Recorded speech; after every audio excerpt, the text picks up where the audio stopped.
কালের কসম, নিশ্চয় মানুষ ক্ষতির মধ্যে নিমজ্জিত।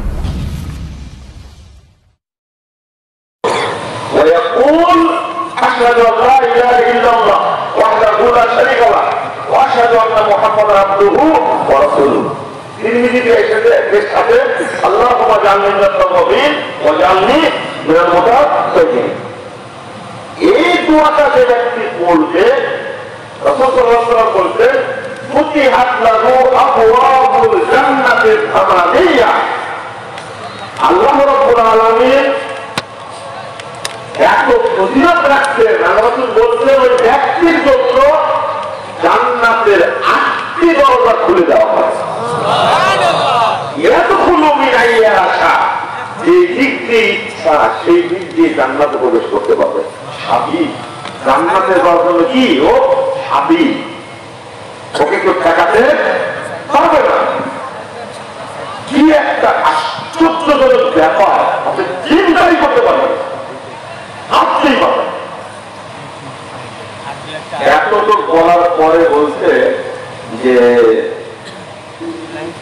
ওইটাও তো কাকড়াইলে বলে, এটা হলো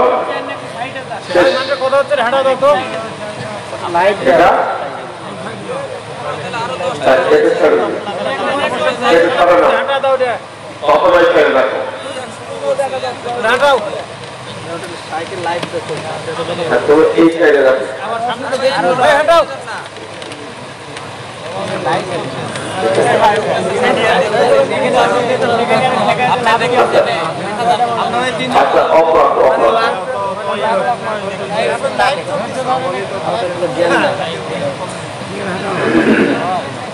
আপনি হেডেন, ওখান থেকে তিনজনে হেডেন।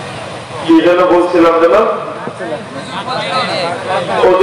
এখানে। এরপরে চলে গেল কোন পর্যন্ত? হাদিসবাদ, রাসূলবাদ, আল্লাহবাদ চলে গেছে। কি আমি বললাম যে আল্লাহ তাকে হেদায়েত দান করুন, ওটা আমি হেদায়েত পাইছি। এইরকম যদি পড়া হন তাহলে তাকে বোঝানো যাবে না। আসলে আমাদের মূলত কি নাই, ওই বুঝটা নাই যে আমি এইভাবে আমল করলে আমার আমলটা গ্রহণযোগ্য হবে, আর এইভাবে করলে গ্রহণযোগ্য হবে না। প্রথমত আমি যেটা বলি সেটা হলো, আমরা সব মুসল্লি কিন্তু মুমিন নয়। আমরা অধিকাংশ কি মুসল্লি, শুনে রাগ করার দরকার না, আগে বুঝে। সবাই মুসল্লি কিন্তু ঈমান নাই। কেন? ওই যুগটা এই যুগ। মুসান্নাফ ইবনে আবি শাইবার মধ্যে একটা হাদিস আছে সহিহ সনদে, 30,992 নম্বর হাদিস।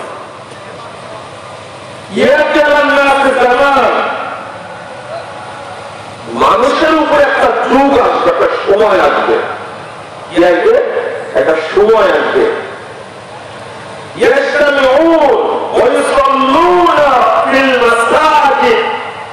লোকেরা দলে দলে মসজিদে জমা হবে, একত্রিত হবে এবং সালাত আদায় করবে। অর্থাৎ মসজিদ ভর্তি হয়ে মানুষ সালাত আদায় করবে। তাদের মধ্যে একজন মুমিন। এবার আপনারা বলেন তো যে আমাদের মধ্যে ঈমান আছে কিনা, কোন যাচাই করেছেন? আমরা গর্বের সাথে বলি বাংলাদেশে 92% কি মুসলিম। 92% মুসলিম আপনাকে কে বললো? 2% পাওয়া যায় না। অধিকাংশের কাঁচা মুনাফিক পারে, অধিকাংশই না। আপনি ঈমান আগে পরিচর্যা করুন, এই জন্য তো আপনাদের সালাতটা হয় না। আলোচনা কি করব? প্রথমত আপনি ঈমানটা বুঝার জন্য সময় ব্যয় করেছেন না, পরিশ্রম করেছেন?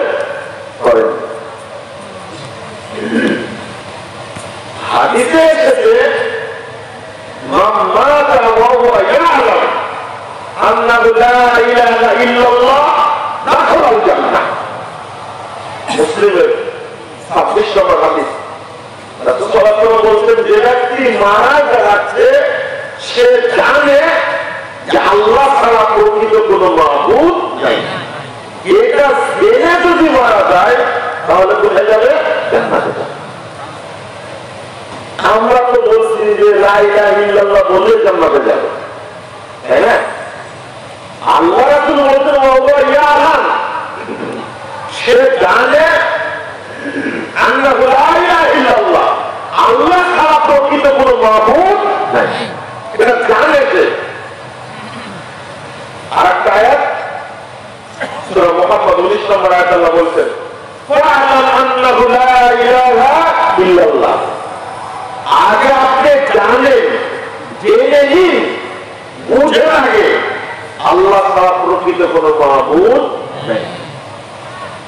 আচ্ছা, লা ইলাহা ইল্লাল্লাহ এই বাক্যটা বোঝার জন্য, আশহাদু আল্লা ইলাহা ইল্লাল্লাহ ওয়া আশহাদু আন্না মুহাম্মাদান আবদুহু ওয়া রাসূলুহু, এই বাক্যটা বোঝার জন্য আপনারা যাদের বয়স 70 বছর, 50 বছর, 30 বছর, তারা কয় বছর যাই করেছেন? আব্দুল কয়েকজন বলেন তো। না, বোঝাতে পারেন। ঘুম আসছে নাকি? ঘুম আসছে, মস্ত করে গেছে একদম। ডক্টর ইমাম হোসেন তো সাইজ করে গেছে, তাই না? হ্যাঁ, আমি সাইজ করবো না আপনাদেরকে।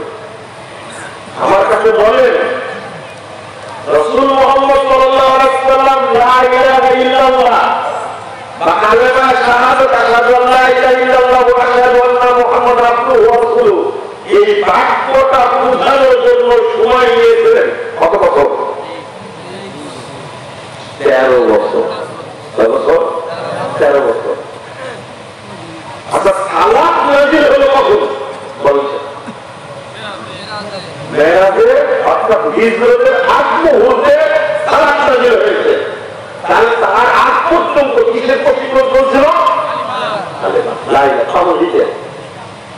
তারপরে সালাত, তারপরে সিয়াম, তারপরে যাকাত, হজ আসলো 8ম হিজরিতে। তো আপনি কি ভাবলেন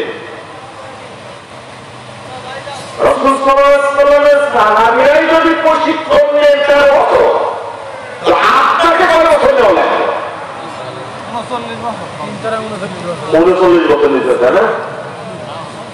তো আপনারা যাদের বয়স 70-80 হয়েছে এখন পর্যন্ত একটা বছর চেষ্টা করেননি, আপনারা করেছেন? এক মাস করেন? এক মাস করেননি। আমি বলবো 1 সপ্তাহ করেননি, যদি বলি 1 দিন করেননি, যদি বলি 1 ঘন্টা করেননি। তাহলে আল্লাহর কাছে কি জবাব দিবেন? লা ইলাহা ইল্লাল্লাহ বুঝেন, আল্লাহ তো বুঝতে বললেন। হাদিসটা কি? মান ক্বালা লা ইলাহা ইল্লাল্লাহ খালিসান মিন কলবি, বলে গেছে মিন নাফসি, একবারে অন্তর দিয়ে বলবে, মানে বুঝে বলবে। অন্তরে কি বুঝ আছে, মুখে বলা যায়, বুঝতে আছে কোথায়? অন্তরে। আল্লাহ নবী বলছেন যে মানে বুঝে বলতে হবে, বলবি আমার বাক্যটা আপনাদেরকে বুঝাতে পারছি না, এইটা আমাদের জন্য খুব কষ্টকর। আপনি কোন দিন বোঝার চেষ্টা করলেন যে লা ইলাহা ইল্লাল্লাহ মানে কি, এর অর্থটা কি একটু বুঝি তো। ওয়া আশহাদু আন্না মুহাম্মাদান আবদুহু ওয়া রাসূলুহু, এর অর্থটা কি এটা বুঝি, এটা দ্বারা কি বোঝানো হয়েছে, এই বুঝার কি চেষ্টা করেছে কোনোদিন? না, কোনোদিন করিনি। এই জন্যই তো বাংলাদেশের মানুষ লা ইলাহা ইল্লাল্লাহ মুখে বলে আর মাজারে বসে জিকির করে। কেমন কথা বলে? মানে গোসল করে, উযু করে, পেশাব মানে পাক পবিত্র হয়ে সালাতটা পড়ছে, কিন্তু জায়গাটা কবরস্থান। জায়গাটা কি? কবরস্থান। শুনে কোনদিন ইবাদত কবুল হবে? কোনদিনই হবে না কবুল। তাহলে আমাদের আগে প্রশিক্ষণ নেওয়ার দরকার ছিল কিসের? ইমানের। কিসের? ইমানের। যদি বলি ওযু ভঙ্গের কারণ জানেন? জানেন না? একজন লোক খুব সুন্দর করে গোসল করে, একবারে গোসল করে, সাবান মাছছে, শ্যাম্পু মাছছে, দামি লুঙ্গি পরে, একবারে দামি পাঞ্জাবি গায়ে মসজিদে আসছে। আসার পরে আস্তে করে বায়ু বেরিয়ে গেছে। কি বেরিয়ে গেছে? বায়ু বেরিয়ে গেছে, তাই না? বায়ু নিঃসরণ হয়ে গেছে। ওযু আছে? নাই? অর্ধেকটা নাই? কেউ তো বুঝতে পারেনি, থাকবে না কেন? হ্যাঁ, কেউ তো বুঝেনি। আপনার যে বায়ু বেরিয়ে গেছে কেউ বুঝতে পেরেছে? থাকবে না কেন? এটা তো খুব ভালো বুঝলেন। যদি ঠিক 6টায় সূর্য ডুবে আর 5:58 যদি কোন মহিলার মাসিক দেখা দেয় সিয়াম অবস্থায়, ওই সিয়াম হবে? হবে না। না, 75% হবে, 25% হবে না। 1% হবে না।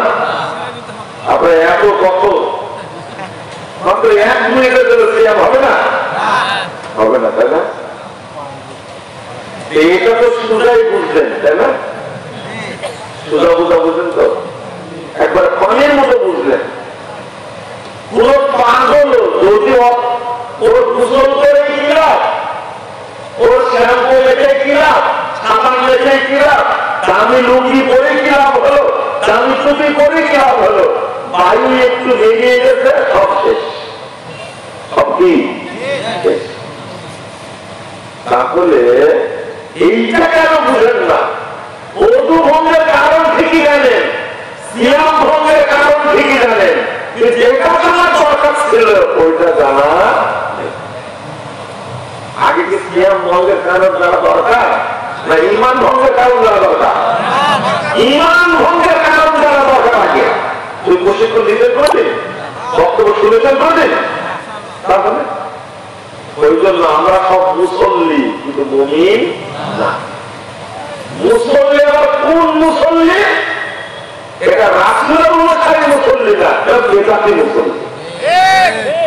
যে সালাত পড়ি, এই সালাত যদি খুঁজতে যায় তাহলে লোম বাঁধতে কম্বল শেষ। শেষে আমাকে বলবেন যে আপনাকে তালাক দিলাম, আর আমরা কোথাও আপনি আসবেন না।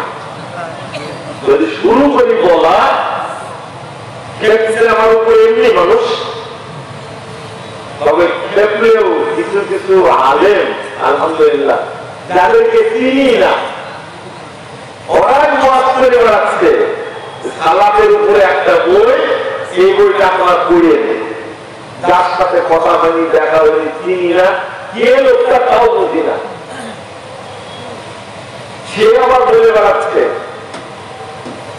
আর যে মানুষটা লেখছে আমার কাছে পত্র, তিনিও আমাকে চিনে না, আর আমিও তাকে চিনি না। তাকে চিনি কিন্তু পরিচয় নাই, আর উনি আমাকে তো চিনেনই না। যখন সাক্ষাৎ হলো আমাকে চিনতেই পারেনি। বলছেন যে যখন পরিচয় বলছে যে এটা মুজাফফর মহসিন, তখন জড়িয়ে ধরে বলছে যে আরে আমি তো মনে করছি 50-60 বছর বয়সী মানুষ হবে, এটা আমার ছোট ছেলে মেয়েও ছোট দেখছে। তো উনিও তো চিনেন না আমাকে। বইটা পড়ে যে মন্তব্যটা করেছে, প্রথম শিরোনামটা আশ্চর্যজনক। আমি বিশ্বাস করি এই শিরোনাম বাংলাদেশের মানুষ একদিন গ্রহণ করবে ইনশাআল্লাহ। ওই কথাটাই বোঝাতে পারি আপনাদেরকে, সেটা হলো ভুল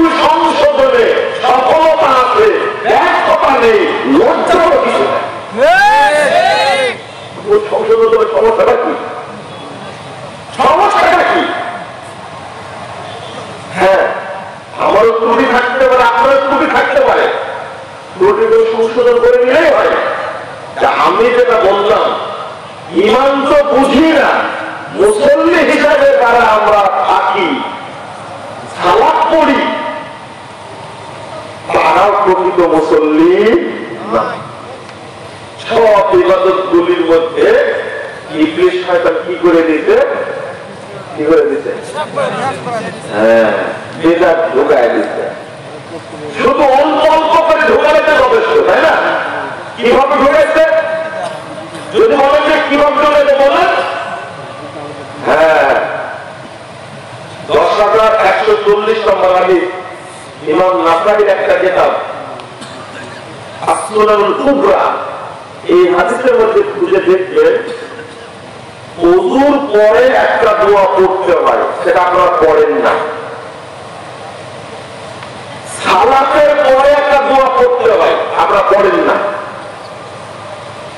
এই যে সালাত পড়লেন, জিকির তাকবীর তাহলিল গুলো করলেন, করার পরে উঠার আগে যখন আপনি উঠবেন, বুঝতে পারছেন, শেষ পর্যন্ত উঠে যাবেন, তখন পড়বেন এই শেষের দোয়া, সুবহানাকা আল্লাহুম্মা ওয়া বিহামদিক আশহাদু আল্লা ইলাহা ইল্লা আনতা আস্তাগফিরুকা ওয়া আতুবু ইলাইক। তাহলে কি হলো? সেই সালাতের ওয়াক্ত মেনটেন করার যে ফজিলত, ওযু করার যে ফজিলত, মসজিদে আসার যে ফজিলত, তারপরে তাহিয়াতুল মসজিদের যে ফজিলত, তাহিয়াতুল ওযু করার যে ফজিলত, আযান দেওয়ার যে ফজিলত, আযানের জবাব দেওয়ার যে ফজিলত, আযানের দোয়া পড়ার যে ফজিলত, সুন্নাত পড়ার যে ফজিলত, সালাত পড়ে যে ফজিলত পেলেন, কত নেকি করে পেলেন। সমস্ত নেকিকে কি করা হলো? সিল মারা হলো। কোন পর্যন্ত? কিয়ামত পর্যন্ত সিল মারা হলো। এই হাদিসটা কেউ আমল করেছেন আজ পর্যন্ত? কেউ করেন। আজ থেকে করা যাবে আমলটা?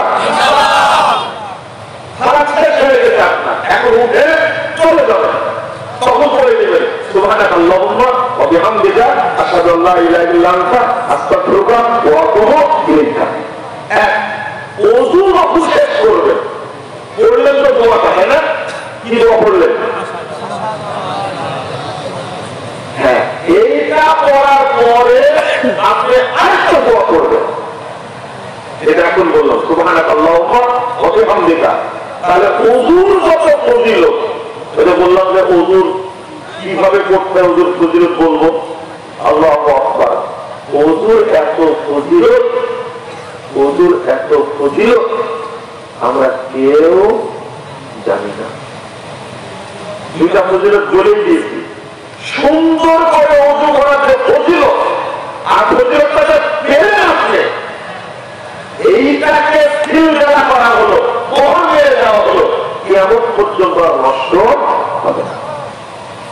দুর্ভাগ্য, আমাদের দুর্ভাগ্য যে আমরা শুধু আমল করা শিখেছি, কিন্তু এখন পর্যন্ত যাচাই করা শিখিনি।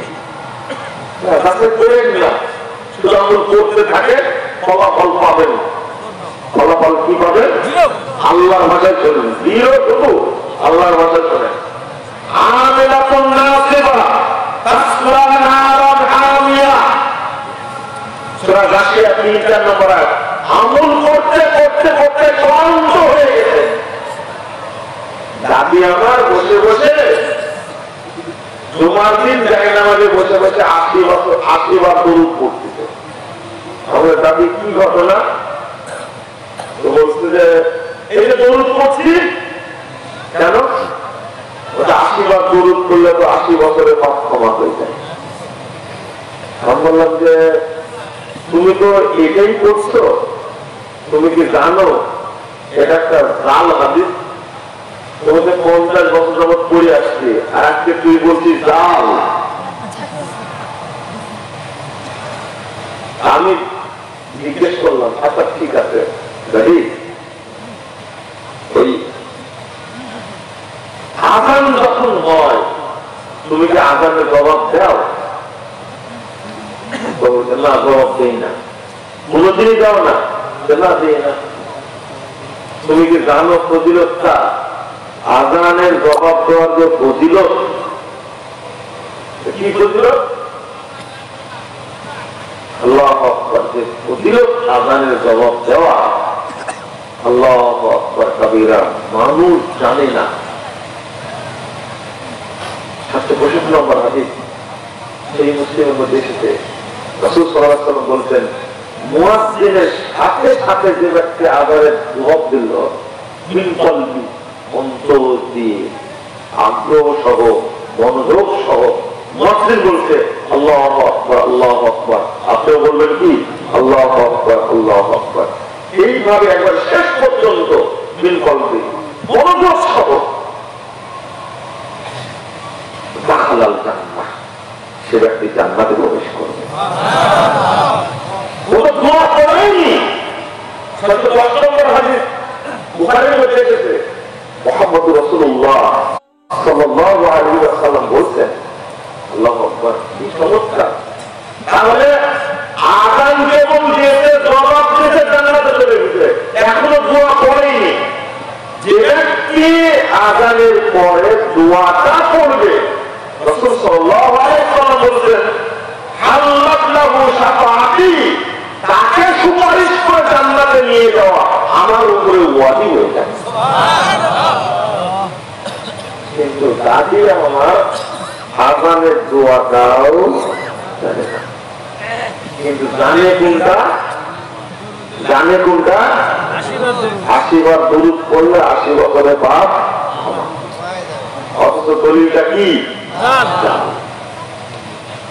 আমল যেগুলো করছি সেইগুলো ত্রুটিপূর্ণ হয়, কিন্তু যাচাই করা ইচ্ছা করে না আপনাদের মধ্যে, ইচ্ছা করে না, না ইচ্ছা করে না আপনাদের মধ্যে। এখানেও ইবলিস শয়তান একটা ব্যবস্থা করে দিয়েছে। কি ব্যবস্থা করেছে? আযানের দোয়ার মধ্যে কিছু জিনিস যোগ করে দিয়েছে। যেমন কি সহিহ বুখারীর হাদিস, আল্লাহুম্মা রাব্ব হাযিহি দাওয়াতি তাম্মা ওয়াস সালাতিল কায়িমা আতি মুহাম্মাদান আল ওয়াসিলাতা ওয়াল ফাদিলা ওয়া বা'থু মাকামান মাহমুদা লিল্লাযী ওয়াহদা। এই পর্যন্ত হাদিস। এর মধ্যে ঢুকাইছে, দেখেন মিশ্রণ করেছে। কি মিশাইছে? কি? গরুর মুখ মিশাইছে। মানে বেদাত মিশ্রিত অবস্থার মধ্যে ওরজুকনা শাফাআতা ইয়াওমাল কিয়ামা ওয়াত্তারা যাকার রাফিআ। পরে একটা বাইহাকির সূত্র, এটা হাদিসটা মুনকার, অগ্রহণযোগ্য, মুহাদ্দিসগণ অগ্রহণযোগ্য, ইন্নাকা লা তুফলিহুল মিআদ, এটা বলা যাবে না।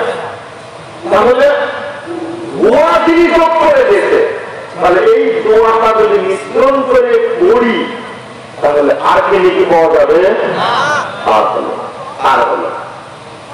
আর হলো না। ওযুর কত ফজিলত! রাসূল সাল্লাল্লাহু আলাইহি ওয়াসাল্লাম বলেছেন, কেউ যদি ওযু করে, পূর্ণরূপে ওযু করে,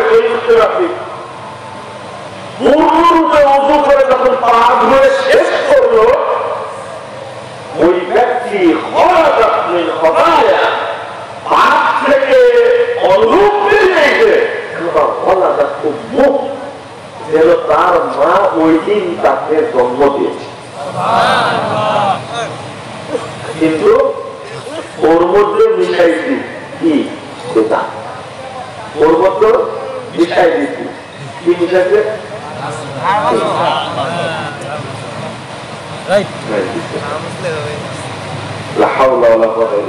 শুধু এটা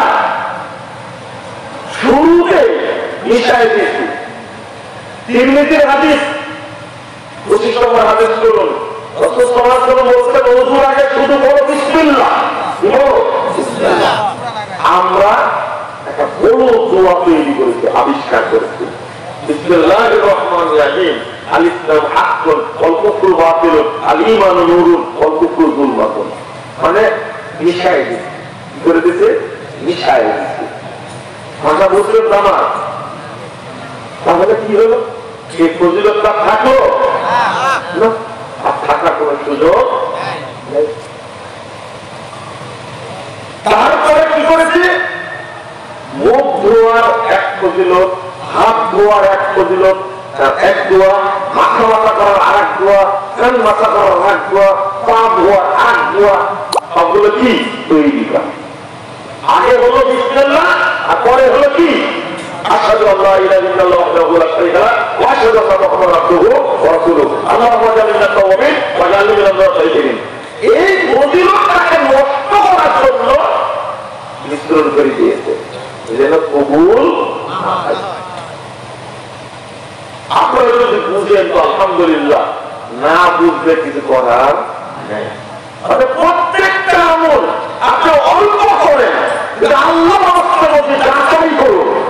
যাচাই যদি না করেন তাহলে কি হবে? আল্লাহ সহ্য করবে? ও রাসূলের আমলটাকে কাটতে রেখে দিয়েছেন, আর যেটা বাজার রাত করেছে ওইটা চলছে। গোটা বাংলাদেশে যত কিছু আছে সবগুলো ডুপ্লিকেট হয়ে গেছে, তাই না? সবগুলো ডুপ্লিকেট হয়ে গেছে। আসলটাকে খুঁজে পাবেন না। নাটোরের কাঁচাগোল্লা পাওয়া যায় 50 কেজি, 1 টাকা কেজি। কাঁচাগোল্লা 60 কেজি পাওয়া যায়, তাই না? আপনার কাঁচাগোল্লা অরিজিনালি কিনতে গেলে আপনার কাছ থেকে 800 টাকা কেজি। 60 টাকা কেজি কাঁচাগোল্লা বিক্রি করলে আপনার কাছে, তাহলে ওর বাপের বাড়ি বিক্রি করে ভিক্ষা করে খেতে হবে। ও দিবেই না।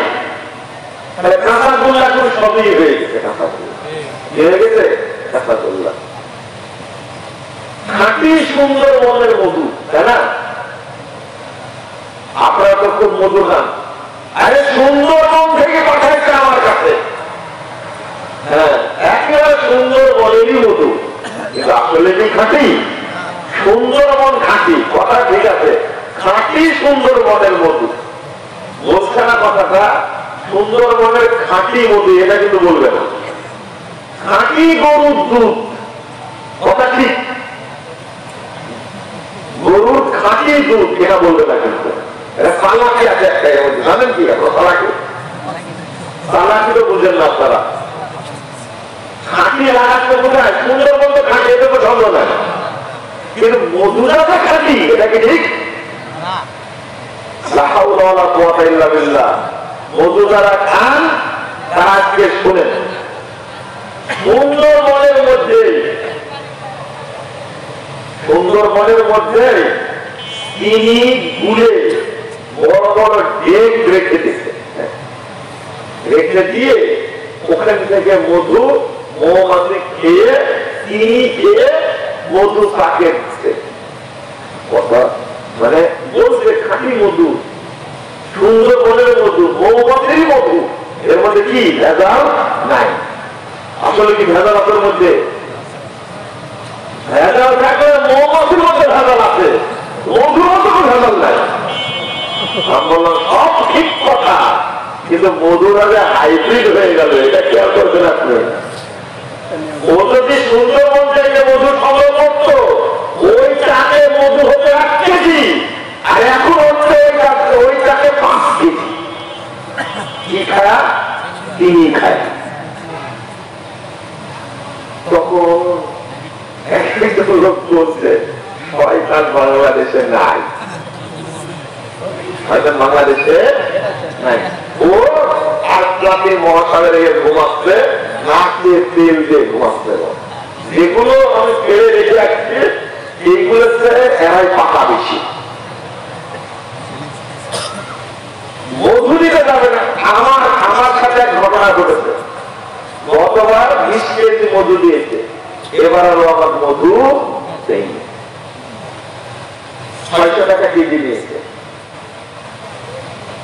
মালিক মনে করে যে আপনি যেটা দিবেন সেটা খাঁটিটা দিবেন। খেজুরের গুড় আপনার এলাকায় হয়, তাই না? খেজুরের গুড় না চিনি? এগুলো চিনি। খেজুরের গুড় বিক্রি করবেন আপনি 75 টাকা কেজি। ওর মধ্যে সর্বোচ্চ 2 কেজি গুড় আছে আর 20 কেজি চিনি আছে। এগুলো কি হালাল করে না হারাম করে? হারাম করে। ধোঁকাবাজ।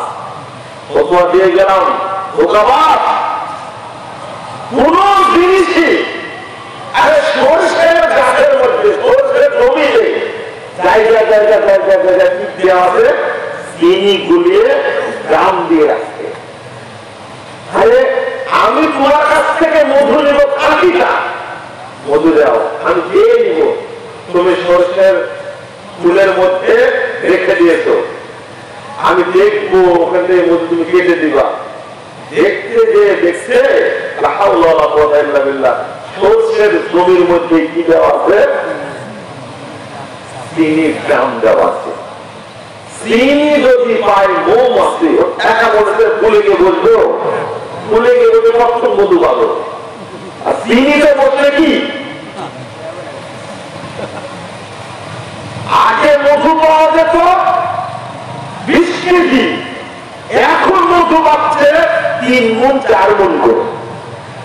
তাহলে হাইব্রিড মধু হয়ে গেল না? হ্যাঁ, আপনাদের বর্তমান ইবাদত যেটা, ওই ইবাদত হলো হাইব্রিড, এর দ্বারা কোনো কাজ হবে না।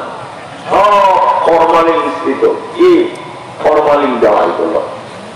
ফরমালিন দেওয়া যদি ইবাদত করে আল্লাহ কাছে কবুল হবে? তাই আল্লাহ বলছেন আমল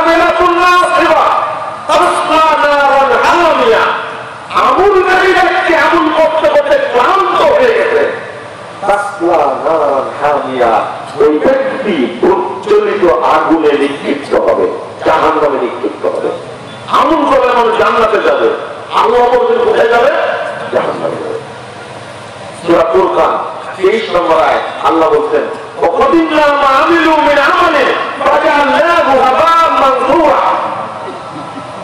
তারা যে আমলগুলো করেছে, আমলগুলো দেখার জন্য আমি আল্লাহ অগ্রগামী হব, সব আমলকে আমি নষ্ট করে দেব। কে বলছেন? আল্লাহ বলছেন আমরা নষ্ট করে দেব। আর এই আয়াতটা শুনেন,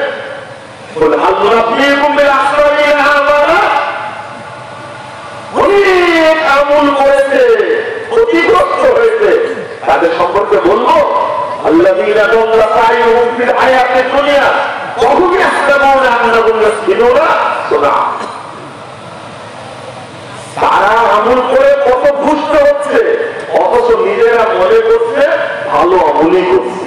বলেন না আপনারা? ভালো আমল নিষেধ করে কেন? আর ভালো আমল তো আল্লাহর কাছে ভালো হতে হবে, আপনার কাছে ভালো হলে চলবে? এটাই তো বুঝাতে পারছে না আজ পর্যন্ত। এক ইফতার মাহফিলে উপস্থিত, গত বছর আগের বছর, ইফতারের পূর্ব টাইম হয়ে যাচ্ছে, আয়োজন তিনি বলছেন টাইম তো শেষ হয়ে গেল, 5 মিনিট টাইম পাওয়া গেল না। তো আরেকজন বলছে কি করতে বলছেন আপনি? এই একটা আয়োজন, একটা দোয়া হবে না, একটা এই দেখেন অপেক্ষায় আছে ইফতার মাহফিল, একটা কি শেষ মুহূর্তে কি দোয়া মেরে দিবে। আমি বললাম যে আপনি সারাদিন দোয়া করলে সেই দোয়াটা কবুল হতো এখন পর্যন্ত। এইটা হলো হাদিস 1753 নম্বর হাদিস, 1752 নম্বর হাদিস ইবনে মাজার মধ্যে এসেছে। তখন উনি বললেন যে বুঝলেন না কথা। আমি বললাম যে সুবের সাবেক থেকে সূর্যাস্ত পর্যন্ত পুরো টাইমটাই হলো সায়েমের জন্য কি দোয়া কবুলের জন্য। এটা তো জানি না, জানবেন কি করে? কারণ এই যে সারাদিন সিয়াম রেখে যে নেকিটা আপনি অর্জন করেছেন, এটা ইবলিস চায় না এই নেকিটা আল্লাহর কাছে পৌঁছে যাক। এটা চাই না, ওইটাকেই ভালো মনে করতে পারো। আল্লাহ বলতে উলাইকাল্লাযীনা কাফারু বিআয়াতি রাব্বিহিম ওয়া লিকাইহি ফাহাবিতাত আমালুহুম ফালা মুকিমু লাহুম ইয়াওমাল কিয়ামাতি ওয়াসনা। বলছেন এই সমস্ত লোকেরা আল্লাহর আয়াতকে অস্বীকার করেছে, তাদের আমলগুলো নষ্ট হয়ে গেছে, কাল কিয়ামতের মাঠে আমি আল্লাহ তাদের জন্য কোনো প্রমাণ উপস্থাপন করব না। আল্লাহ কোনো প্রমাণ উপস্থাপন করবেন না। এবার বলছেন কি যালিকা জাযাউহুম জাহান্নামু বিমা কাফারু ওয়াত্তাখাযু আয়াতি ওয়া রুসুলি হুজুয়া। তাদের পরিণাম হলো জাহান্নাম। কারণ তারা কি করেছে? আমার আয়াতকে, আমার রাসূলের সুন্নাতকে তারা কি করেছে? ঠাট্টা করেছে, বিদ্রুপ করেছে। আমি যেগুলো বলেছি সেগুলো মানেনি, রাসূল যেগুলো বলেছেন সেগুলো মানেনি, নিজের মতো ইচ্ছা মতো আমল করেছে। গতকালকেও বলেছে, আমি বলছি আপনাদেরকে, এই যে আমার হাত আপনার হাত একসঙ্গে যদি মুসাফা করি, 5212 নম্বর হাদিস আবু দাউদের মধ্যে এসেছে, রাসূল সাল্লাল্লাহু আলাইহি ওয়াসাল্লাম বলতেন, মুসাফা করে হাত পৃথক করতে করতে উভয়ের যত পাপ, সব পাপ আল্লাহ ক্ষমা করে দিবেন। সুবহানাল্লাহ। এত শর্ট টাইমে পাপ ক্ষমা হওয়ার আর অন্য কোনো ইবাদত নাই। কিন্তু কি করেছে এই জায়গায়? লাগাইছে জায়গায়। আবার কি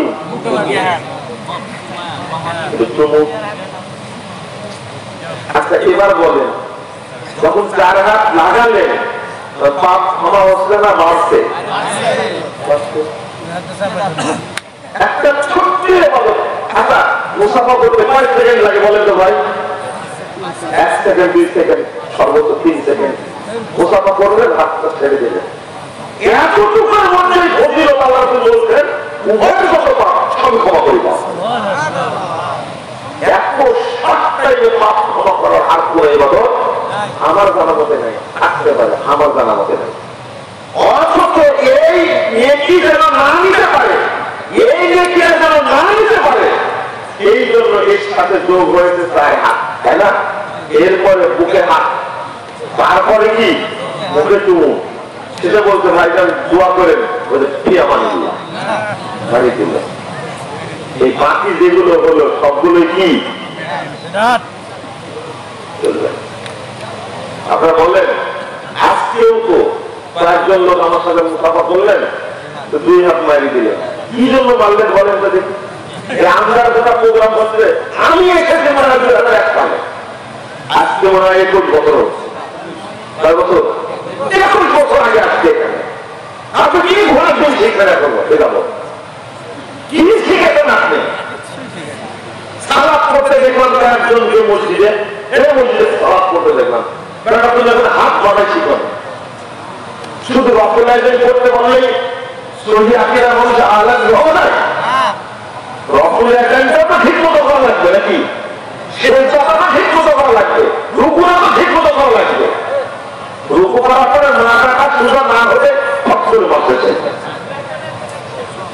কেউ বলেছে আপনাকে এভাবে সালাত আদায় করতে। সালাতটা আদায় করুন, শুদ্ধভাবে আদায় করুন। যে কোনো ইবাদত করবেন বুঝে ইবাদত করবেন, সঠিকটা জেনে ইবাদত করবেন। বলেন ইনশাআল্লাহ। বলবেন তো? মনে করবেন না যে শরীয়ত ওই কোন মানুষের চিন্তা থেকে মস্তিষ্ক থেকে বের হয়েছে, এটা মনে করবেন না।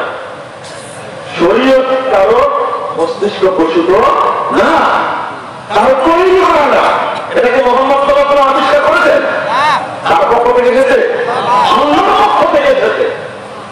আপনি সঠিকটা করবেন, মানুষের তৈরি যেটা সেটা করবেন কেন? এইটাই তো বুঝতে পারে না। আর এটার কারণ হলো একটা, আমি বলি আপনাদের কারণগুলো। 1 নম্বর কারণ হলো প্রচলিত মাদ্রাসাগুলিতে যেগুলো পড়ানো হয় সেগুলো অধিকাংশ যেটা চলে সমাজে চলার এবং যেগুলো চলছে যেগুলো ওইগুলোকে মনে করা এগুলো কি ধর্ম, ধর্ম মনে করা এগুলো। 2 নম্বর, যারা খতিব এবং বক্তা ইমামদের মধ্যে খুতবা দেয় তারা কেউ সঠিকটা বলার চেষ্টা করে না। আমি বলি ভাই, আপনি দাওরায়ে হাদিস পাস, আপনি দেওবন্দ থেকে পড়াশোনা করা, আপনি হাটহাজারী থেকে পড়াশোনা করা, আমিও মানুষ আছে নিয়ামুল কোরআন থেকে খুতবা দেন কেন? খুতবা দেন কেন? আপনি কোরআন হাদিস পড়াশোনা করে সঠিকটা মানুষের সামনে বলবেন, মানুষও নেকি পাবে, আমিও নেকি পাবো। আরেকটা হলো বড় স্বভাব, এই যে এখন মোবাইলে হাতে হাতে সবার হাতে ফেসবুক, ইউটিউব, আর একটা কি গুগল, আর একটা ইমো, হোয়াটসঅ্যাপ, এই কি সব যত আছে মাধ্যম, এইগুলো অন করলে এখন তো শুধু বক্তাই পাওয়া যায়, শ্রোতা পাওয়া যায়, শুধু বক্তা। আর এই বক্তারা হলো অধিকাংশ হলো কি মূর্খ বলবো না, বেদাতি। এরা কি বেদাতি কেন বলবো? কিছুদিন আগে একজন এজেন্ট মারা গেল, এজেন্ট। এরা হলো একবারে শয়তানের পক্ষ থেকে নিযুক্ত বুড়ি মোটা এজেন্ট। এরা আল্লাহ নবীর পরিবার নিয়ে কুটুক্তি করেছে এই বক্তা, করেনি? লা হাওলা ওয়ালা কুওয়াতা ইল্লা বিল্লাহ। এরা হলো শয়তানের কর্তৃক নিযুক্ত এজেন্ট। আপনারা মাধ্যমে বেদাতগুলো ছেড়ে যায়। আর আপনারা ইউটিউবে চেহারা ভালো দেখলে শুনি কি বলে, এইটা শুনতে গিয়ে আপনার অন্ত খাটি হয়ে গেছে, বাঁকা হয়ে গেছে। এই জন্য একটু আপনাদের জন্য বলছেন বেদাতিদের সাথে তোমরা বসো না,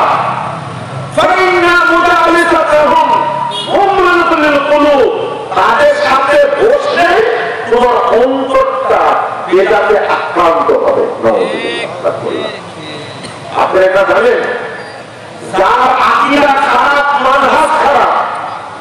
আপনারা গ্রাম অঞ্চলের মানুষ, এদের মানহাজের উপরে কথা বলতে চাচ্ছিলাম, বললাম না আজকে।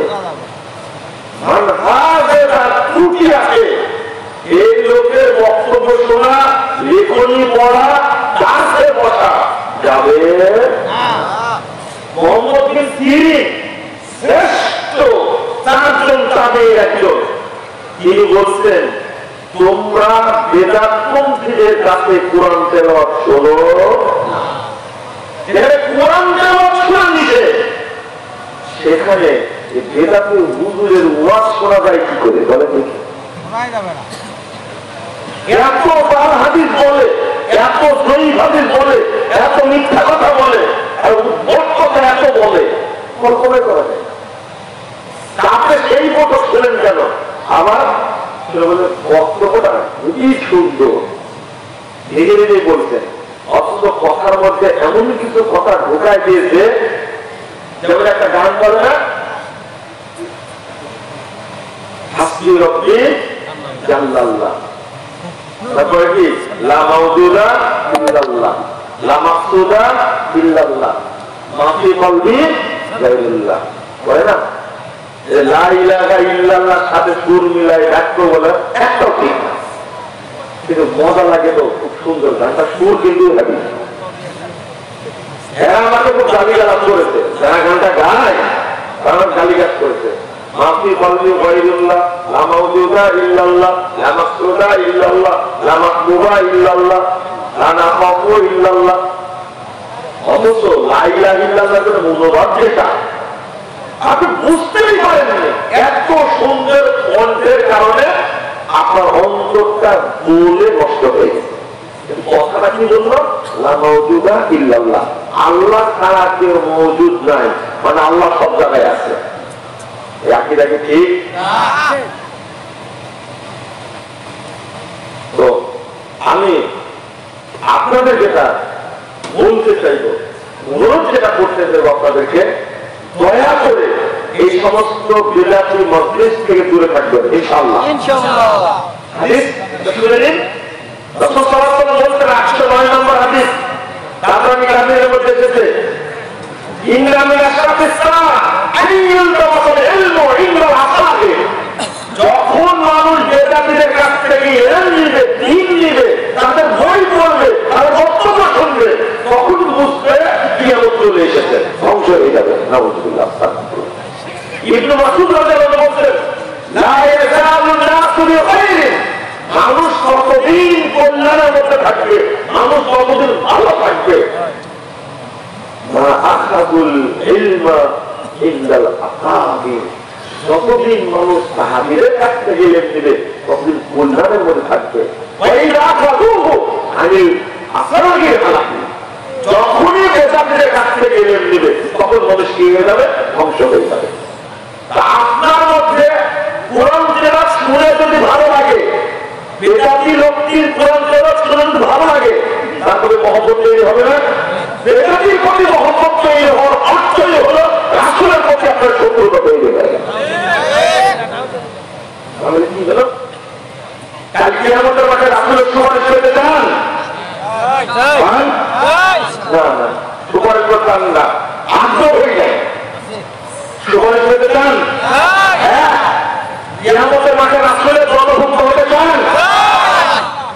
আল্লাহ রাব্বুল আলামিন বলেন 72 নম্বর সূরা মারিতে, ইয়াওমা নাদুকুল্লু উনাসিন বিইমামিহিম, কাল কিয়ামতের আমরা মাঠে প্রত্যেকটা ইমাম সহ রাখবো। আমাদের ইমাম কে? মুহাম্মদ সাল্লাল্লাহু আলাইহি ওয়াসাল্লাম। আলহামদুলিল্লাহ। তারপরে আপনারা মাঝে মাঝে করবো না? অবশ্যই করবো ইনশাআল্লাহ। তাহলে তারা বেদাতি হবে, বেদাতপন্থী হবে, আল্লাহ রাসূল কি তাদেরকে পান করাবেন না? তাদেরকে তাড়িয়ে দিবেন।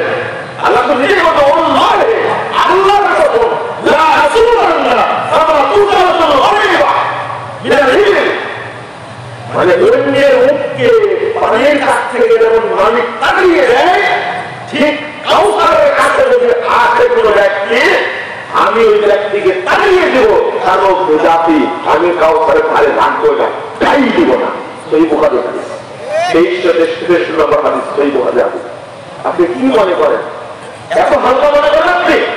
না, হালকা মনে করার কোনো দরকার নাই। আপনাদের অনুরোধ করছে যে যেখানে থাকবেন সেখানে কোরআন এবং সহিহ হাদিসের দাওয়াতি কাজ করবেন। বলুন ইনশাআল্লাহ।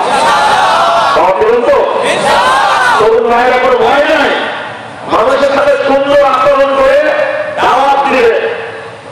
ইনশাআল্লাহ বাংলাদেশে একদিন কোরআন সুন্নাহ দেশ হবে ইনশাআল্লাহ।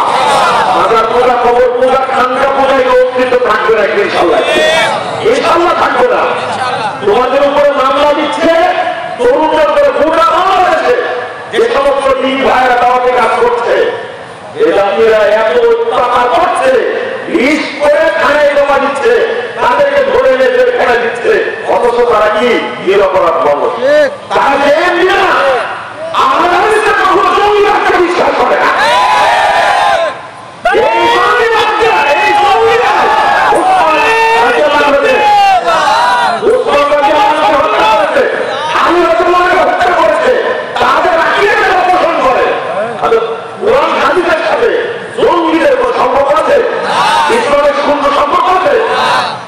একজন মানুষ অপারেশন করে জোরে নামিয়ে করে বুকে হাত পাবে, এটাই কি বড় অপরাধ? যদি এটা অপরাধ হয় মক্কায় যাও, ওখানে জোরে আমিন বলে না, ইমাম অপারেশন করে না, বুকে হাত পাবে না, তাহলে হারামাইন অপরাধী নাকি? কি আশ্চর্য একটা ব্যাপার।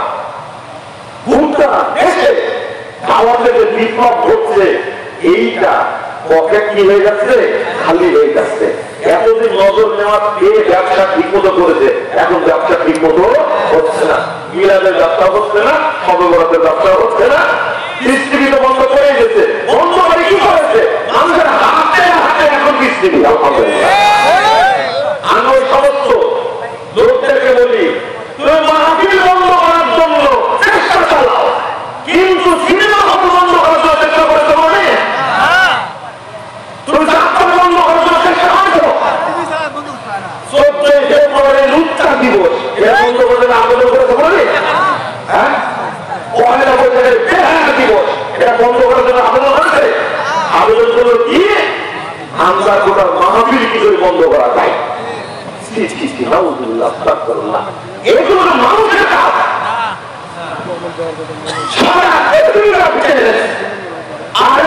কখনো কখনো এরকম নোংরা কাজে যায় না, কখনো ওই সময় আমাদের নাই।